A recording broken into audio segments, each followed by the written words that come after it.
Welcome everyone. We're going to give it just a couple seconds to let people get in the room. We're so glad to have you all with us today.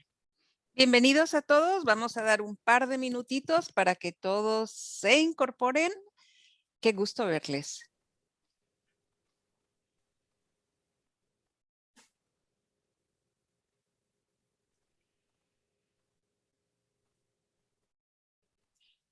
All right, our magical interpreter Lourdes is going to let our Spanish-speaking friends know how to get into that language side, and then we'll get started right away. Con muchísimo gusto vamos a interpretar la sesión de hoy en forma simultánea en español. Lo único que tienen que hacer es ver en su pantalla el icono en forma de mundo donde dice la palabra Spanish or English y ahí pueden tomar el idioma de su preferencia. If you have colleagues or friends that are listening or would like to listen in Spanish simultaneously, go to the bottom of your screen where there is an icon in the form of a globe and just select your language of preference. And Brianna will bring us that function at this time.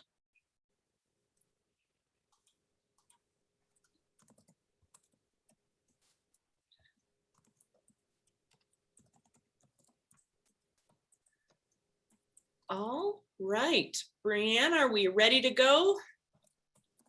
Be good to go. All right, everyone, thank you so much for being with us today. You are with the Economic Development Center, and you're going to learn today about some COVID-19 recovery resources. My name is Emily Barony. I'm with Visionality, and I'm a very proud EDC client, and I'm your co-host today. And we've got our crack team, Brianne's in the background running our Zoom. A little bit about the EDC. The Economic Development Collaborative is a private nonprofit that is dedicated to maintaining our county's economic health and vitality. They've been in operation since 1996, and they have been delivering programs that support business retention and growth and attraction and entrepreneurship. Their purpose is to raise overall productivity, income, and quality of life. They are also a community-based lender.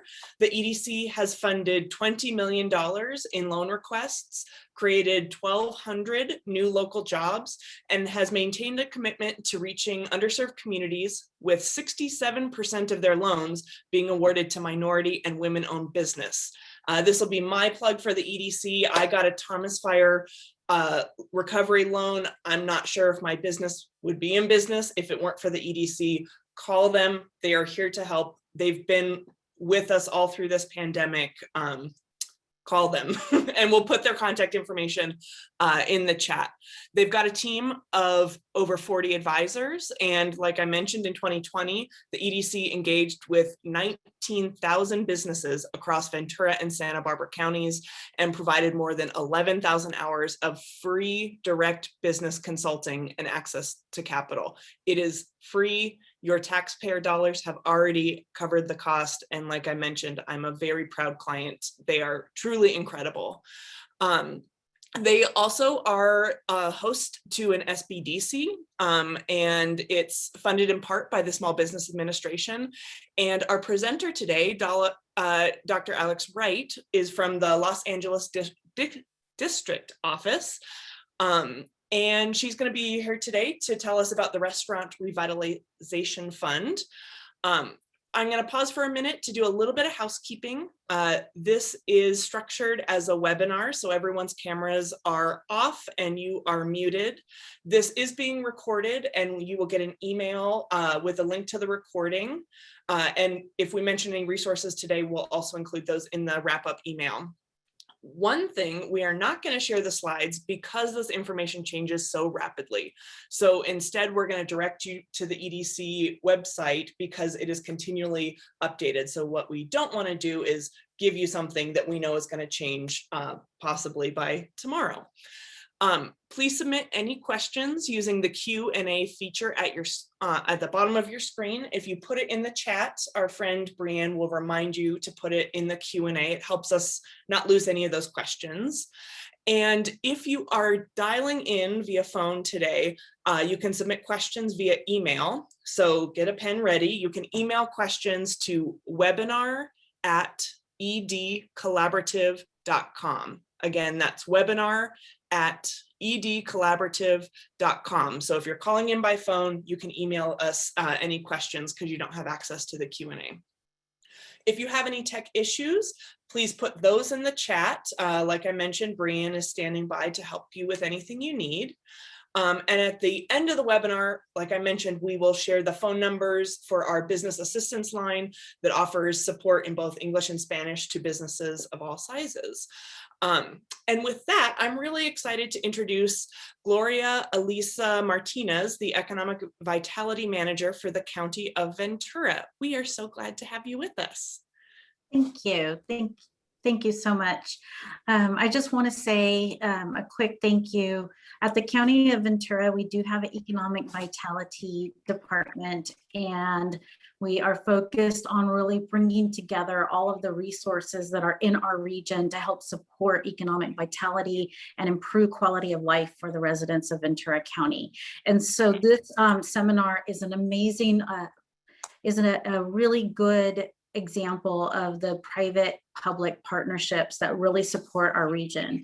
Economic Development Collaborative is an outstanding partner, and I do encourage anyone and all businesses that I encounter to connect with them and really let them be your mentor and guide to navigate all of the resources that are available to help you grow, whether you are a startup business and just getting, or you're at that place in your development where you need to cross over from maybe making, so much a year. Let's say you make 500,000 a year in revenues. How do you get from 500,000 to 5 million a year?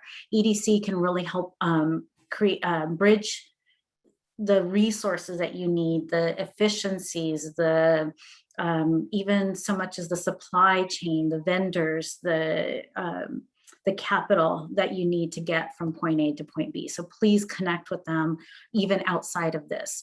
I want to say thank you to our environmental health department for promoting this to our restaurants in the region. We did a lot of outreach to anyone that had a health permit in our county, that they would know about this amazing program that Dr. Wright is going to talk about. It's really exciting to me. This is honestly one of the most substantial programs that I've seen come out of the federal government to help and support this sector. So don't walk away don't walk away with any questions. If you have questions, reach back out to them. You'll get the resources, or to our friends at the Economic Development Collaborative.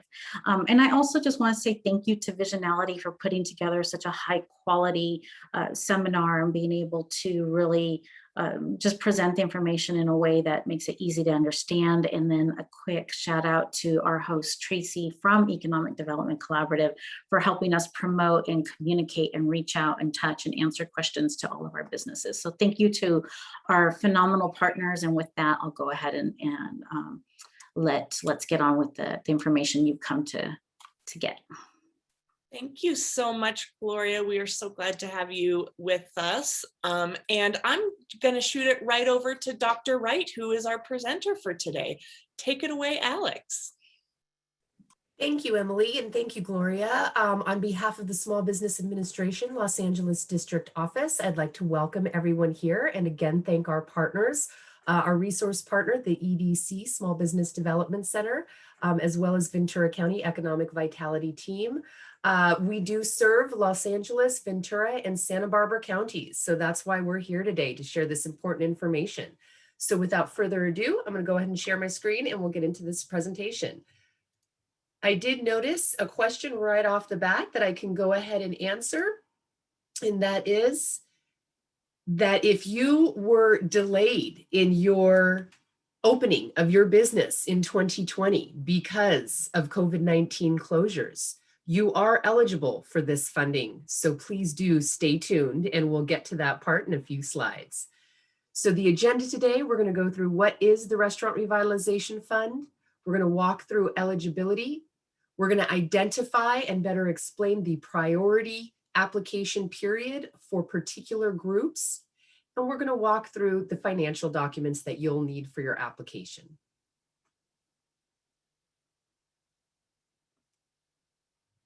And finally, we're going to look at the use of funds. That's always the fun stuff.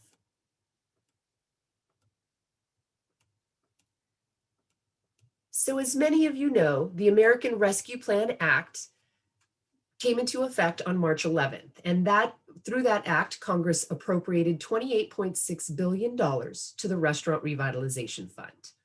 These appropriations remain open until they have been fully exhausted.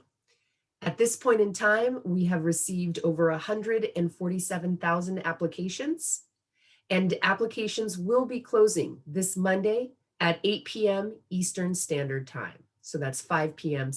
Pacific time, this Monday, May 24th. If you do apply for these funds, you can use them through March 11th, 2023 on all eligible expenditures. The SBA may provide funding up to $5 million per location, not to exceed $10 million in total for any applicant. We do permit up to 5 affiliated businesses to apply under a single owner, and the minimum award is $1,000. So there is a floor and a ceiling to this award.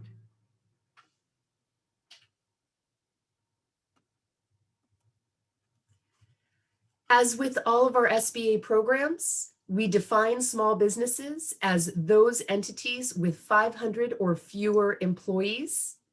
Our big focus on economic aid programs has been to address the smallest of businesses, those with 20 or fewer employees, those mom and pop shops, and those smallest businesses that keep our economies going.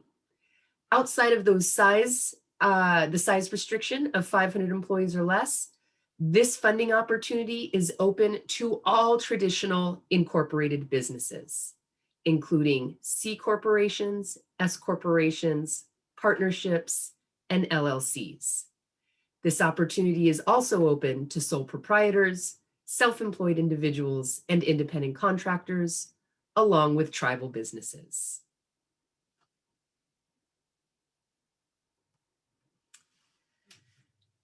This is the fun part of this program. As Gloria was saying, this is a substantial and broad economic aid aimed at food and accommodation sectors. So not only are restaurants eligible, but food stands, food trucks, food carts are also eligible.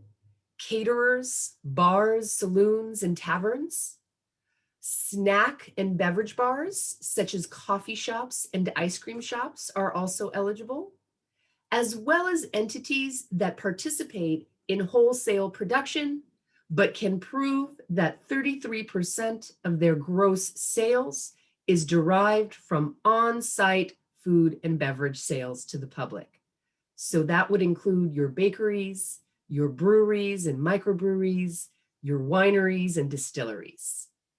This eligibility also includes inns, understanding that many inns have food service, as long as the inn can show that 33% of their gross receipts are derived from on-site food and beverage sales, they are eligible for this program, as well as other similar places of business in which the public assemble for the primary purpose of being served food or drink.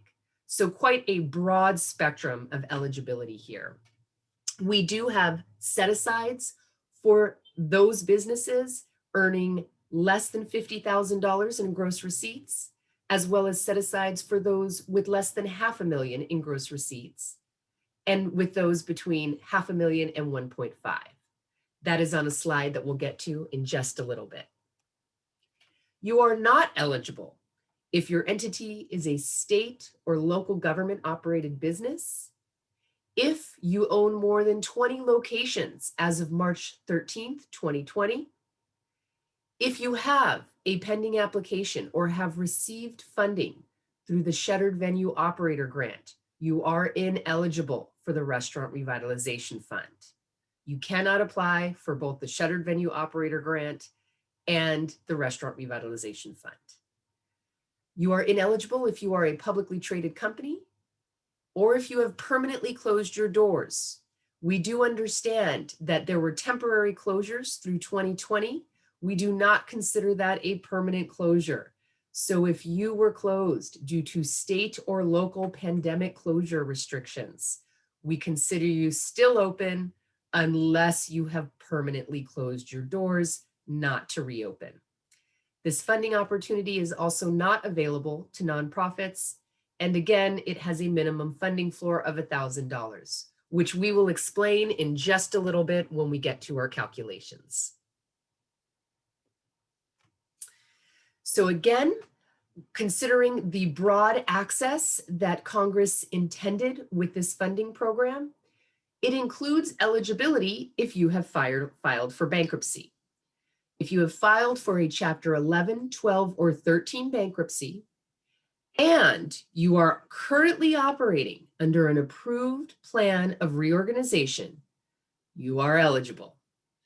And as I just mentioned, if you temporarily closed your doors due to state or local restrictions and other pandemic-related causes, but you're still in operation, we consider you open and eligible.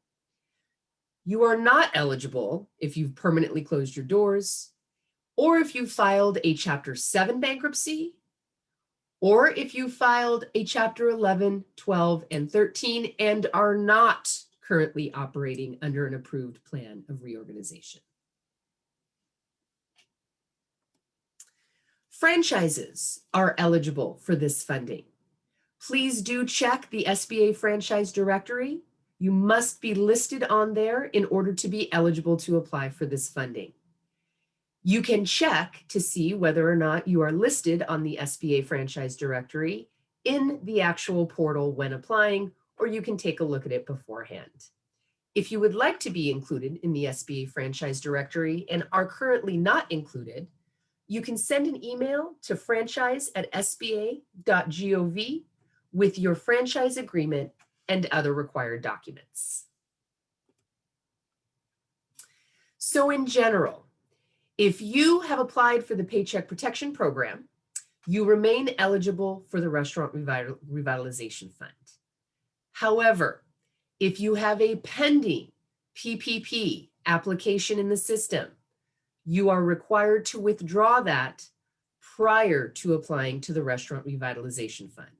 So if you have received PPP funding, it has been approved and dispersed, you are eligible. If you are in the process of applying for PPP, you are ineligible and you must withdraw that application prior to applying for the Restaurant Revitalization Fund. The calculations for the Restaurant Revitalization Fund will include your gross receipts minus any PPP loans. And that is because we assume that you are going to be applying for forgiveness. As I mentioned earlier, if you have received funding from the Shuttered Venue Operator Grant, or you have applied for the Shuttered Venue Operator Grant, you are ineligible for the Restaurant Revitalization Fund. If you have received or applied for an economic injury disaster loan from COVID-19, you may still apply for the Restaurant Revitalization Fund. And please note that the same business cannot apply for the Restaurant Revitalization Fund more than once. Because this funding is legally not considered a federal grant, you will not need to register in sam.gov, nor will we require a DUNS number or a cage identifier, as we did with the Shuttered Venue Operator Grant. You can also use valid, unexpired, individual taxpayer identification numbers, otherwise known as ITINs, in order to apply for the Restaurant Revitalization Fund. If you have an expired ITIN, we encourage you to visit the IRS website to find out how to move that back into valid, unexpired status.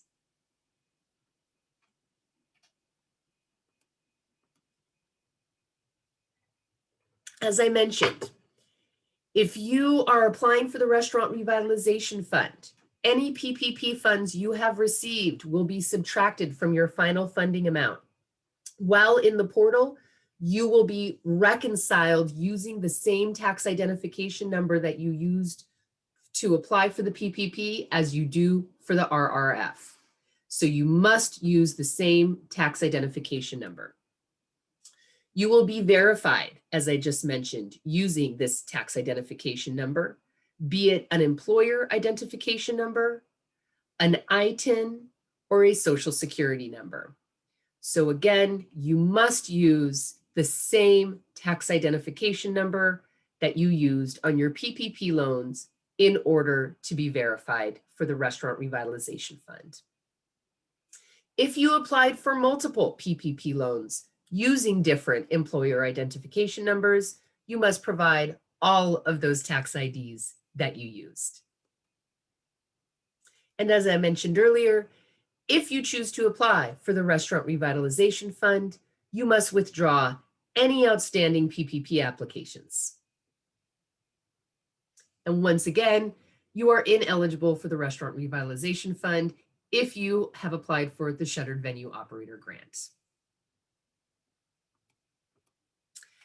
In order to provide the broadest of accessibility to this economic aid and meaningful capital for our hardest hit businesses, Congress and the SBA identified a priority period of the first 21 days of this grant, where only applications from businesses owned by women, veterans, and socially and economically disadvantaged applicants will be processed and funded.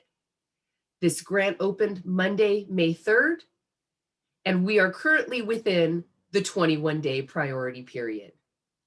As I mentioned at the beginning, funding is running quickly, so you want to ensure that you submit your application as soon as possible prior to the deadline on Monday, May 24th at 5 p.m. Pacific time. In order to qualify for these priority groups, the business must be 51% owned and the management and daily operations of the applicant are controlled by one or more of the following types of individuals: women, veterans, or socially and economically disadvantaged individuals, which include Hispanic-owned businesses, Black-owned businesses, Native American-owned businesses, and Asian American and Pacific Islander-owned businesses. You will be asked to self-certify on the application that you meet these eligibility requirements. So again, if you have 6 owners and one of the owners is a female that owns 20% of the business, another owner is a veteran and he owns 20% of the business, and then you have a Hispanic male that owns 20% of the business, together they own 51% of the business. So they qualify. If you have a husband and wife owned business and each of you own 50% of the business, you do not qualify. It must be 51% owned by the female. Okay, so female, veterans, and socially and economically disadvantaged individuals. To further define socially disadvantaged individuals, we offer this definition: that those individuals are those who have been subjected to racial or ethnic prejudice or cultural bias because of their identity as a member of a group without regard to their individual qualities. And again, these include Hispanic-owned businesses, Black-owned businesses, Native American-owned businesses, and American, Asian, and Pacific Islander-owned businesses, those 4 groups. Furthermore, economically disadvantaged individuals are defined as those within the socially disadvantaged category whose ability to compete in the free enterprise system has been impaired due to diminished capital and credit opportunities. So a lack of access, a historical recorded lack of access to capital and credit opportunities as compared to others in the same business area who are not socially disadvantaged. So a very precise definition.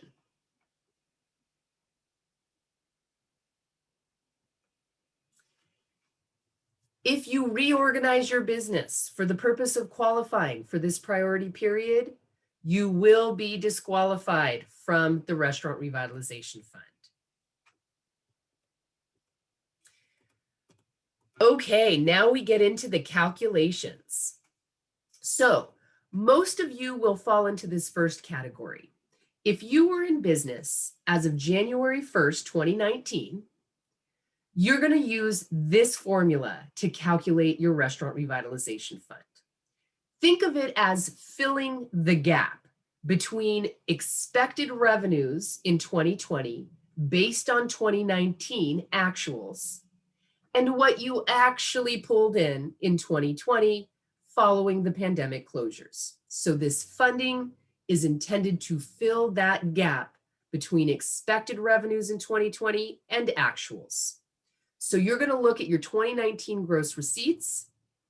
You're going to subtract any 2020 gross receipts, subtract your PPP loan amounts, which will occur in the portal. Once you input your tax identification number, the portal will actually pull up your PPP loans, and that will equate to your total amount of funding.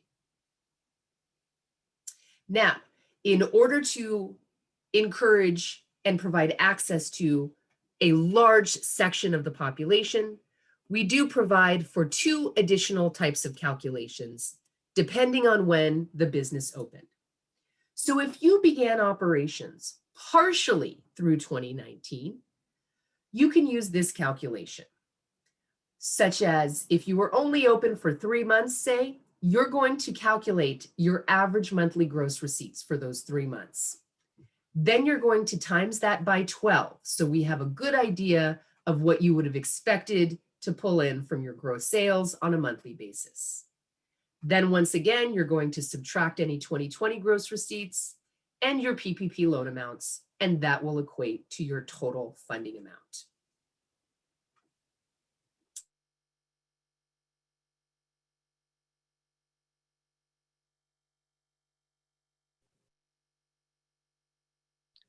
Okay, friends, it appears that Alex has frozen, so now it's Okay, not- I think oh, I'm back. there you are. Good. I was just getting into my role as a Vanna White vamper. So Thank welcome you, back. Emily. I do apologize. Hey, this is why we're getting more broadband access throughout the country, right? So I believe I cut out at the end of scenario 2, which is the last one that we visited, where if you were open partially in 2019, you're going to find the average monthly receipts, times them by 12, subtract your 2020 gross receipts and those PPP loan amounts, and that equates to your total funding amount. The last scenario is for those entrepreneurs who planned to open in 2020, but due to COVID closures, were inhibited and precluded from opening their business in full. So if you had planned to open a business in 2020 and were unable to, you are still eligible for the Restaurant Revitalization Fund, which will essentially cover your eligible expenditures dating back to February 15th of last year. So you're going to total all of your eligible expenses dating back to February 15th of last year through March 11th of this year, 2021. You're going to subtract any 2020 gross receipts, if you had any at all. If you were able to open your doors for even a month, you subtract those gross receipts. Then you're going to subtract your 2021 gross receipts only through March 11th of this year, and then subtract your PPP loan amounts, and that will equate to your total funding amount. Please do note that while we are attempting to process these within a 14-day period, if you use this calculation, it will likely take longer to process simply because we will have to verify those eligible expenditures.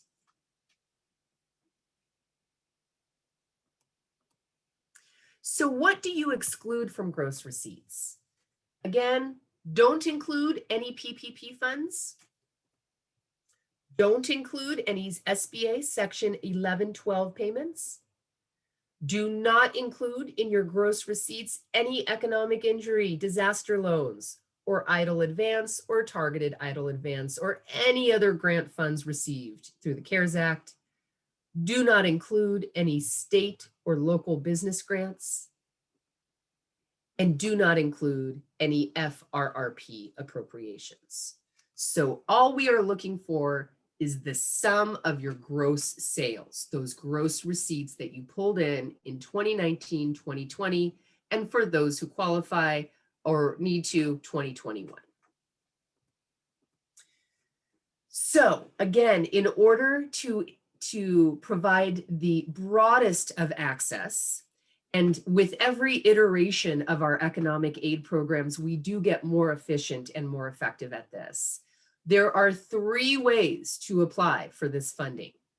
The first way is through our Small Business Administration portal located at restaurants.sba.gov. We'll make sure to put this in the chat box for you.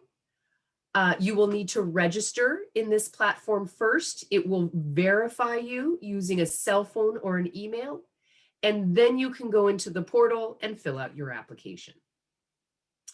You can also apply through a participating point of sale vendor, okay? So the current ones are Toast, Aloha, Square, and Clover, I believe.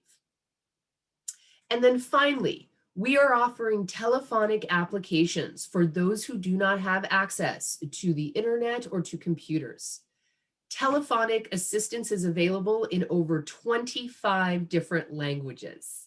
So should you need, this call center is available for questions and for actual applications at 844-279-8898.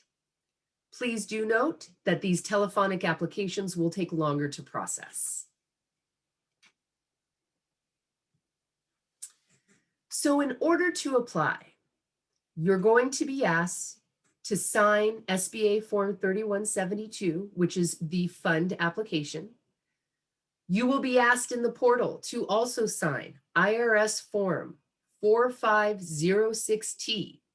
This allows the SBA to verify your IRS tax documentation for your gross receipts. Preferred financial documentation are your 2019 and your 2020 IRS tax returns. Those will provide for the most expedient review of your application. So again, preferred documentation to submit for this funding are your 2019 and your 2020 IRS tax returns. The next preferred documentation can be your point of sale reports. Then we will also accept externally or internally prepared financial statements, such as your income statements or your profit and loss statements, though these will take longer to process. Essentially, we're looking for a third-party verification of your gross receipts. Hence, your 2019 and 2020 tax returns are the preferred documents. Your point of sale reports are the second preferred document. And then we will also accept internally and externally prepared financial statements, though it will take longer to process because those are not third-party verified. You will be asked to self-certify that those financial documents are accurate. You do have the option of working with a CPA to obtain a CPA Comfort Letter that will accompany your internally prepared financial documents. That would provide us with a third-party verification, which would expedite the review of your application. Though you don't need to. You can still submit using just your internally prepared documents. It will simply take longer to process.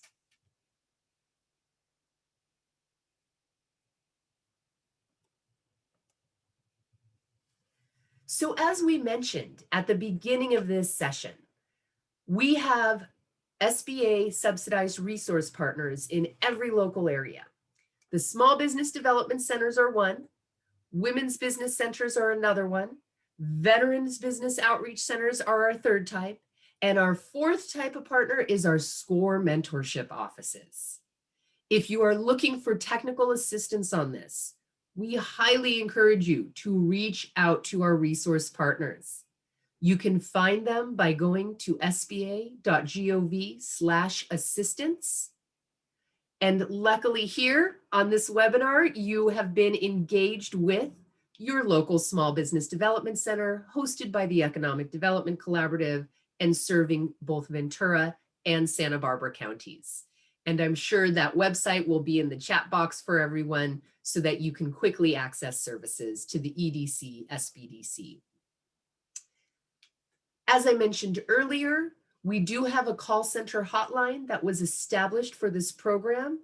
There is assistance available in 25 different languages, and you can also apply for the funding through the same call center number. And that again is 844-279-8898. Please do reach out to the resource partners. You will be asked to self-certify that the current economic uncertainty makes your funding request necessary to support ongoing or anticipated operations.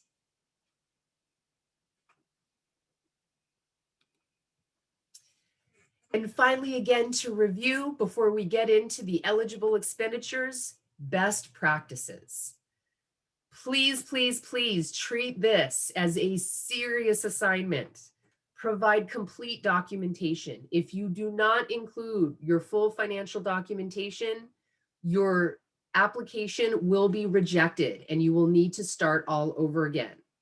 Please also remember this is a first come, first serve application period, even within the 21-day priority period. If you make a mistake on this application, we cannot correct that at the district level. You will need to call the call center hotline.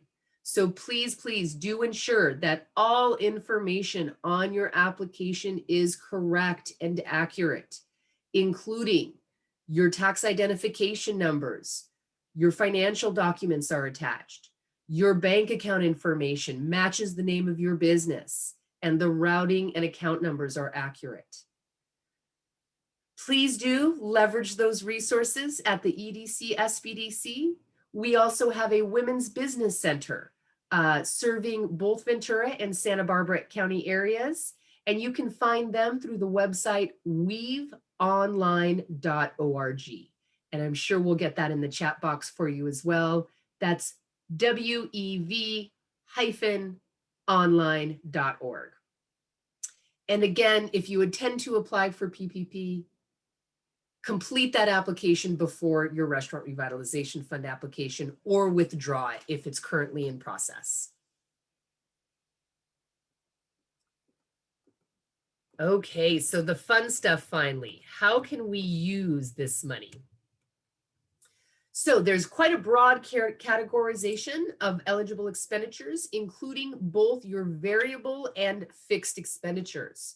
So you can use this funding to cover payroll costs, including sick leave, utility payments, maintenance expenses, any supplier costs, those raw material costs for food and beverages. You can also use this funding to construct outdoor seating or to improve your ventilation unit.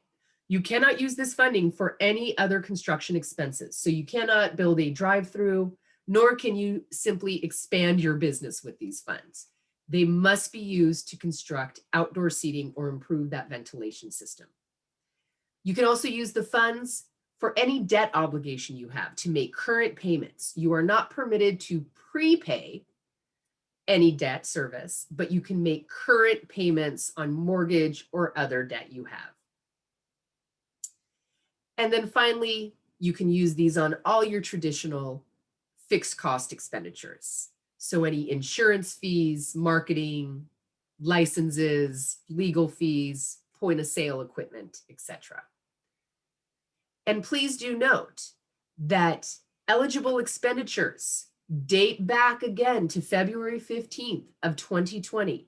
So if you have accounts payable that you have incurred in these eligible categories, if you receive Restaurant Revitalization funds, you can go back and pay those accounts payable dating back to February 15th of last year. and then again all the way through March 11th of 2023. So as I just mentioned, you have the eligibility date, the covered period through which you can spend these funds. Those are eligible expenditures incurred as of February 15th last year through March of 2023. If your business permanently closes its doors after receiving funds, your covered period will officially end when your business permanently closes or on March 11, 2023, whichever comes first. And again, note, because this is public funding, any funds that are not spent on eligible expenditures by the end of the covered period, which is March 11th, 2023, must be returned to the federal government. And on to the last section, the reporting requirements. Because this is public funding, you will be asked to account for how the funding was used. This is called a use of funds assessment. So after the total awarded funds have been exhausted, and applications are closing here on Monday, May 24th, you must provide a detailed expenditure report and certification for the required period. We are looking at an annual reporting basis. So beginning December 2021, you'll be required to provide self-reported, unaudited data detailing the use of distributed funds for each year through 2023. So this is typical to traditional grant reporting requirements, and we will likely have more guidance coming out here over the next few weeks on how to report eligible expenditures.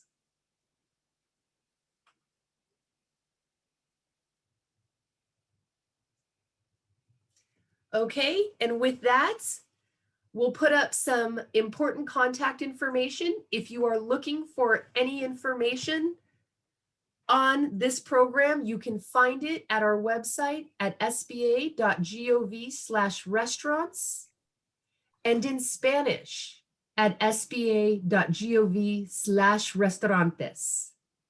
You can always call the call center hotline. Please do take advantage of your free SBA resource partners. They provide free one-on-one confidential counseling on a variety of subjects, from pivoting your business to do marketing strategies to applying for federal economic aid. And if you want any other information regarding current COVID-19 relief, please do visit us at sba.gov/relief. And with that, I will pass it back to Emily. I can't quite see the Q&As, so please let me know if we have any, or let Lourdes know. Thank you, Lourdes, our interpreter, if there's any in Spanish that we can answer. Yes, so we've got a couple questions, and so everyone who's still with us, go ahead and put those questions into the Q&A. So we're going to start with the first one. Can I apply for this if I received a PPP payment but will not be able to pay it back because we reopened later than time allowed? They're open now, but we will still owe $50,000 after the forgiveness. And I'm hoping this can help me pay back that PPP debt. Yes, you are eligible and you can use it for that purpose. Wonderful, thank you. Another question, would it be a good idea to open a new bank account for the funding? Absolutely, that's an excellent question. I typically bring that up as a best practice. Because these are public funds, you want to ensure that you're tracking all of your eligible expenditures. So I often do recommend to small business owners that you open a new separate business checking account once you receive your funds, move those funds into that separate account, and then you'll have a clean line of expenditures and the waters won't get muddied between your revenues that you're pulling in and the actual federal funding that you're using as well. So a very, very good practice is to separate those funds in two separate accounts. And this will be my weekly plug that everyone's getting tired of me saying. If you are currently commingling your business and your personal accounts, please fix that today. So absolutely, absolutely, you want 2 separate bank accounts, one for your personal that you run your life out of, and one for your business. And so what I'm hearing you say is it's a great idea to open a second business checking account just so everything is super duper squeaky clean. Absolutely. My second plug that I always tell everybody is this is the time to get your books tight and clean. I'm also a small business owner. I hate bookkeeping. It is the worst. And it's really important to have nice, clean books. If you're in a position where you don't have nice, clean books, use this as your reason to clean them up. And again, call EDC because they have people who can help you. It can be a really big hurdle to go from not having clean books to getting them cleaned up. So please, please, please, you're not alone. Like, call us so that we can help you get things nice and clean. We don't have other questions at the moment. So are there any other sort of best practices or common questions that you've been hearing that we can just go ahead and go over while we have a couple minutes? You know, you just hit the nail on the head with the bank accounts, quite honestly. And I do suggest that for PPP as well. And with PPP, I actually do suggest maybe even a couple of new accounts, one for just payroll and one for the other eligible expenses, right? So your payroll's nice and clean and tracked. So that was an excellent best practice that you noted there, Emily, and we can't say it enough. We do understand if you're a sole proprietor or self-employed that you can often muddle, right, that income from your business with your personal expenditures. And that is not a best practice. Please do separate that. You will be much more pleased in the end. It'll make your taxes go by much easier. And then other than that, you know, the construction cost question, again, you can use this on the construction of outdoor seating and improvement of your ventilation system, but no other construction costs allowed. And again, for those who were not able to open their business, but had planned to do so in 2020 and have incurred eligible expenditures, please do apply. And I will make one more note. As I mentioned, we've had over 140,000 applications already in this priority period. We do have set aside funding. And I think, did I have one more slide on set aside funding? No, I didn't. We did have those set aside funding. And right now there is still over 220 million in the pot for those smallest of businesses with gross receipts of less than $50,000. So if you're a food truck or a food cart or a caterer, or have a very small restaurant, please do apply. Get that application in by Monday. It's not daunting. Just make sure you have those financial records in order and double check everything and give SBDC a call today. And they'll get it done. We have heard from so many small business owners who made mistakes during the application process. So go slow, you know, because and I'm one of them. I made a mistake, I think, on my second draw PPP application, and it just slows everything down. And so really, you know, take the time to double check your work and just like make it slow at the beginning versus it going slow in the end because you made a mistake on accident. Couple more questions. I understand that my PPP loan will be deducted from my eligible funds. Will my EIDL loan be deducted also, or just PPP? Just PPP. And what about the EIDL advance? That won't be deducted either. Awesome.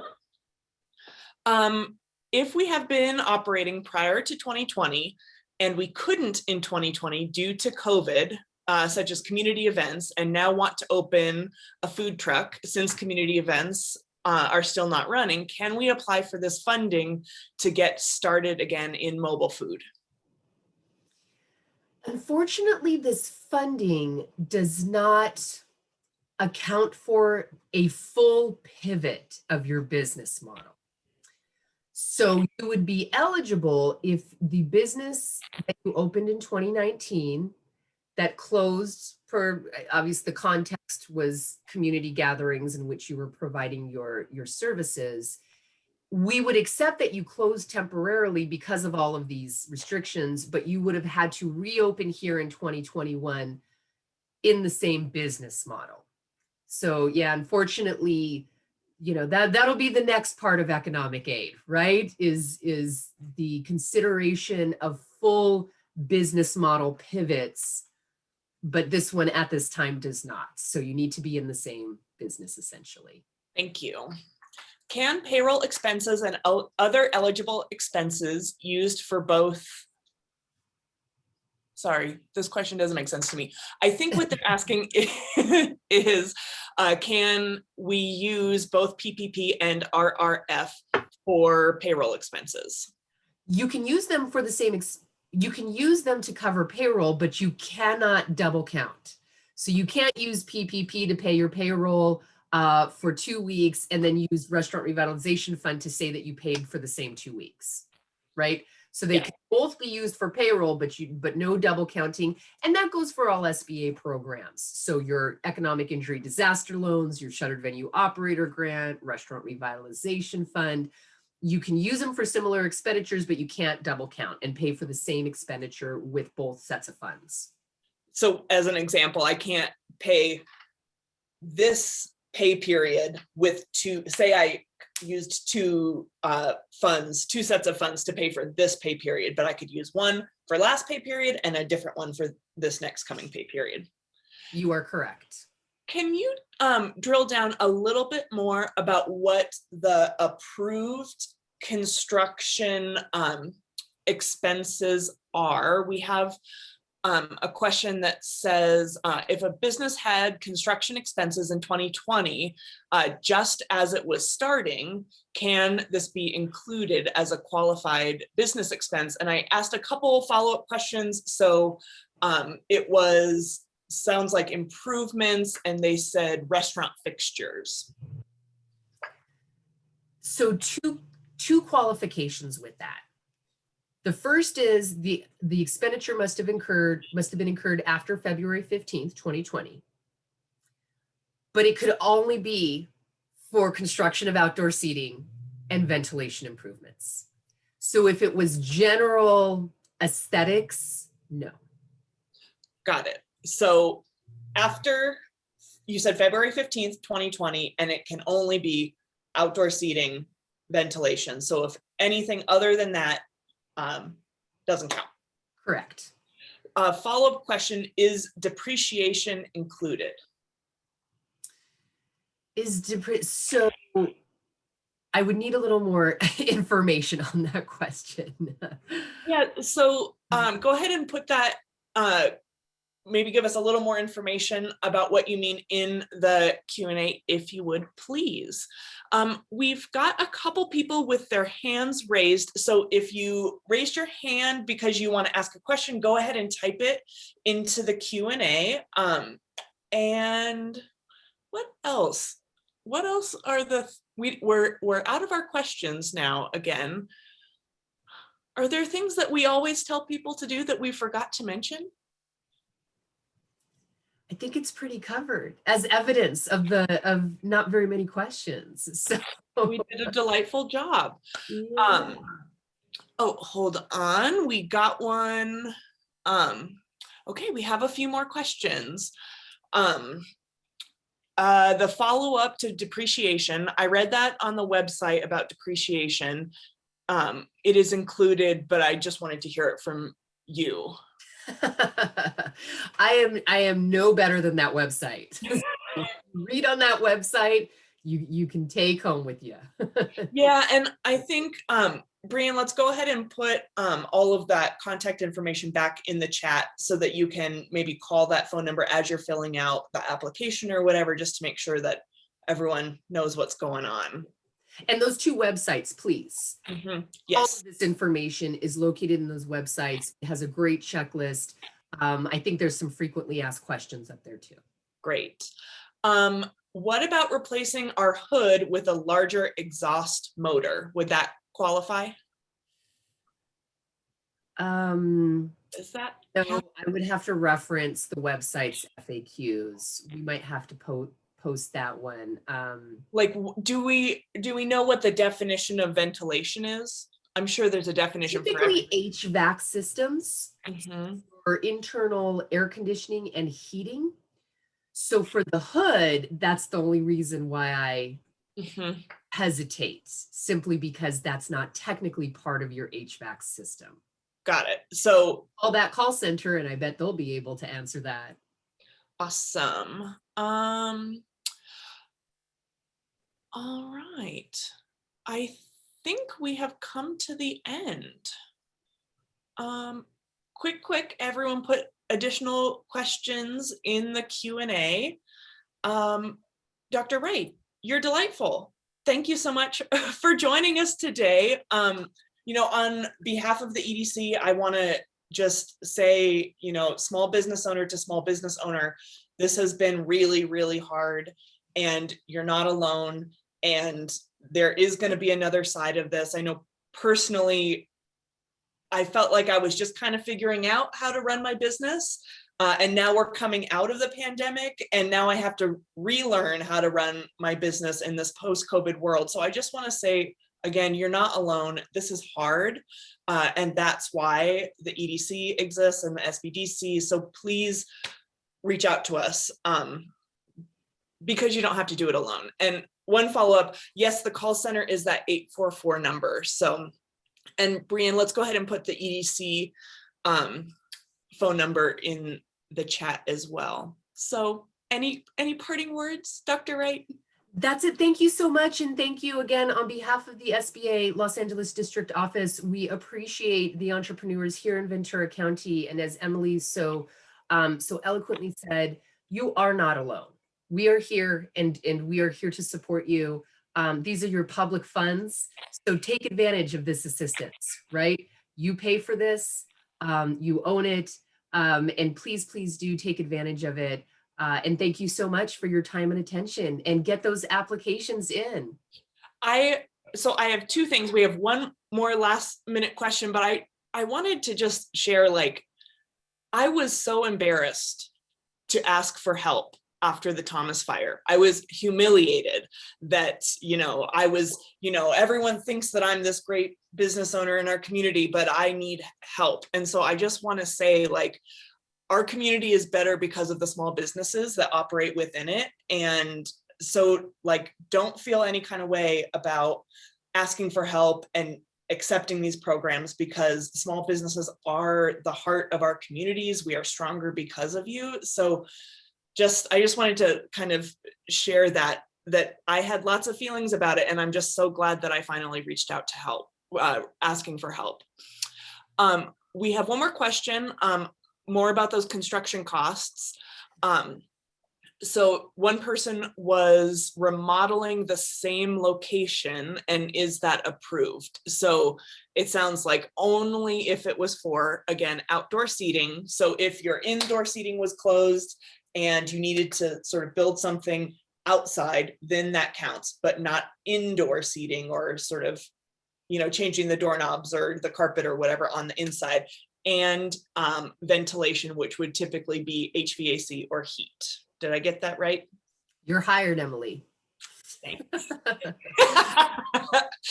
How would I provide a POS report, like printouts? So why don't you walk us through, if we're going to use that point of sale as evidence, how would one do that? So for those of you who already participate with a point of sale vendor and you have a point of sale system, some people use point of sale systems for their on-site sales, and they'll use a QuickBooks for maybe wholesales, right?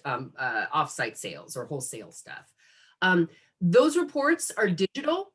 So everything in this is electronic. And so you're just going to want to download those point of sale reports from your vendor, right? And so it's usually some sort of software system, again, that you have that comes with that POS system. And then you would simply upload those to the SBA, to that fund portal, the restaurants.sba.gov. Again, if you're already using a point of sale provider that is a partner already, like Toast or Clover or Aloha or Square, they're going to automatically do it when you apply through them. So they'll automatically upload those POS documents. Well, and I'm not a restaurant owner, so I haven't applied for this program specifically, but I know when I was doing all of my applications for all the programs, one thing that I did was when I named the uploads very specifically. So the way I did it, so tell me if this is right or what the best practice is. I put the name of my business and a hyphen and the word for word, whatever they were asking for. So it would be, visionality hyphen government issued ID, or like whatever that thing is. So for this program specifically, are there best practices for file uploads?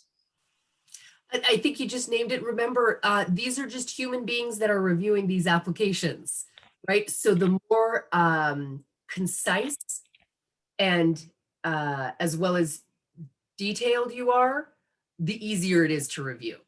So as I said before, oops, I think I lost you. Here I am. Oh, now we lost Alex. So I think what she was going to say is make things concise, make things as clear as possible, don't have a bunch of random numbers or something. I know when I, for example, scan a document with my phone, sometimes, or take a picture, sometimes it has like a really weird file name. So go ahead and take that time to make the file names really clear.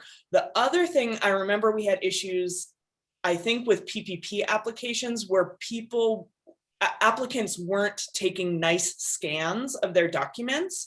So, maybe it was like kind of off kilter, or the lighting was bad, so you couldn't clearly see it. So again, make sure that you're taking really nice, if you're needing to like scan a document, make sure it's a nice clean scan. It'll just help the process go quicker and smoother and all that stuff. Is a 501c7 considered a nonprofit, or can they apply for this program? I would check with the IRS guidelines. Mm-hmm. Okay, good. And Brianne Googled it for me. A C7 is a social club. And so with all the programs, I remember they had very specific what the legal designation could and couldn't apply for the different programs. Can we please talk about a leasehold improvement and if that would be an appropriate use of the funds? I'm sorry, I don't have enough information on that. Okay. Again, no construction costs other than outdoor seating and HVAC. Got it. Are these the eligible expenses that we would report on in the formula for business start delayed to COVID? So I'm sorry, can you kind of repeat that? Yeah, are these the eligible expenses that we would report in the formula for the business start delayed to COVID? Was that number 3? Go back to that. Remember you did 3 formulas? Oh, okay. Yep. The formulas. Thank you. I think that's it. Okay. And if it's not it, You wanted, there you go. You wanted to review the formula for if you had planned to open, but did not due to COVID and incurred eligible expenditures. Indeed, this is the calculation. excellent. And so will you just walk me through this chart one more time, just like you did? Sure. So you're going to go back to February 15th of last year, and you're going to go all the way through March 11th of this year. You're going to tally all eligible expenditures from the last slide that I just showed. And then you're going to subtract, if you have any at all, 2020 gross receipts. You're going to subtract again, if you have any 2021 gross receipts, and then subtract those PPP loan amounts. That will be your total amount of funding. Wonderful, thank you. And I want you to go back to the eligible use of funds and just walk us through that slide one more time, because we're getting so many questions about that. And so, that's the big stuff, right? What can I? So again, it's your typical variable and fixed expenses outside of construction. So all of those variable costs, all of those raw material costs, PPE, masks or gloves for your staff, that's included in supplier costs as well. And then, like I said, the construction only for outdoor seating, only for HVAC. No drive-throughs, no other improvements, no expanding your business. And then the nice thing again, payments on any current debt. It can be used for current debt payments, no prepayment, can't pay off a debt with this, but you can make your current monthly payment and then your traditional fixed expenditures. Excellent, thank you. So another question, do we use the same expense types for the equation, the same eligible expense types? Yes, you do. Great, thank you. Paymentic is from Chase Bank. Is that a qualified point of sale vendor? You will have to check the website on that. So there may have been additional point of sale vendors that are now participants in this program. And I am not aware of any additional ones. So check the website, they'll be listed there. All right. .gov/restaurants, that website.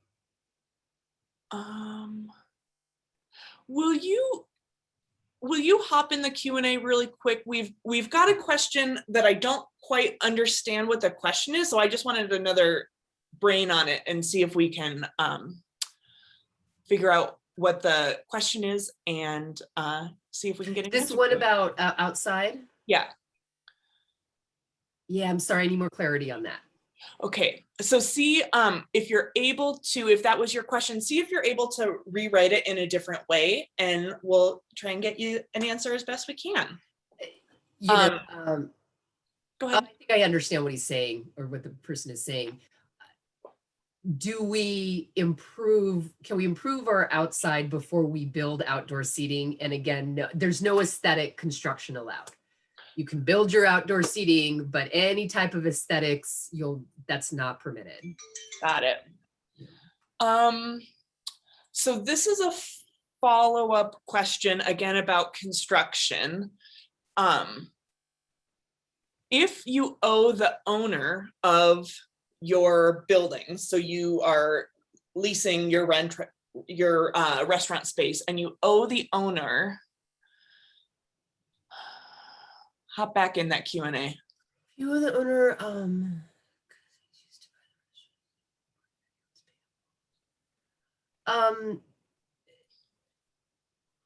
yeah, I'm not quite sure what you mean by advances, but if it was on that eligible expenditure list and you owe that in accounts payable, then yes.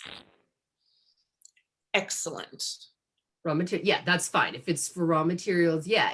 So again, if it's raw materials, the expenditure occurred after February 15th, you still owe that money, you can use this funding for that. Well, and I know too, I'm going to do it again, plug calling that hotline, because really every small business is so different. And so call the hotline and they can help walk you through it. And answer all of your everyone's nuanced questions.